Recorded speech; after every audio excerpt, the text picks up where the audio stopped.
With more on how the situation played out and reaction from people who live nearby, here's Fox 12's Sarah Hurwitz. Today, crews did work on the building here at the Portland Police Bureau's East Precinct to repair some of the damage from overnight protests. You know, for neighbors who live in the area, they say that the violence was alarming. And for one group of neighbors that I spoke with, they say this was a wake-up call. What started as a peaceful protest turned violent Wednesday night at the Portland Police East Precinct. Portland police say a group who marched to the precinct used a large 2x4 piece of wood in an effort to smash the front glass doors. And police say large rocks and other heavy objects were used as well.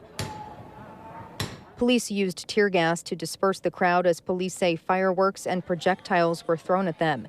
And at one point, police say the group blocked entrances to the building and lit a fire. It was terrifying.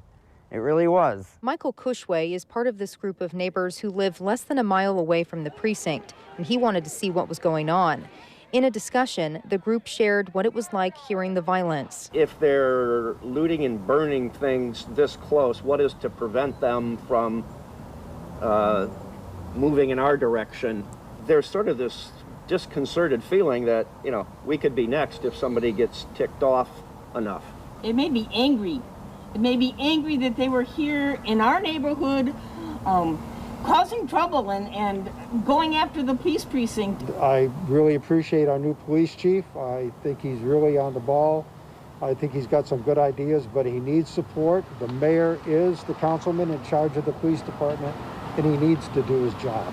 I asked this group how they feel about city leaders asking Portlanders to step up and help end the violence, and that it's a community effort to create change. And I think systemic racism is real. I think that it being in our neighborhood, we're not the only ones. It happened in North Portland the night before. It's happening in Chicago. It's happening everywhere. And I think that the message for us is this is a real problem. And it makes me think, what do I need to do as a member of this community? What outlet do I have? And I don't think it's fair to say I have to choose between the police and a Black Lives Matter. I think that's putting everybody in the wrong position. And the neighbors you saw there were very appreciative of that conversation that we had. They say this kind of dialogue needs to be happening more. Now, while we've been here at the East Precinct, we have noticed also that there are some blue hearts that have been put up here on the side of the building in support of the police department. Reporting in East Portland, Sarah Hurwitz, Fox 12 Oregon.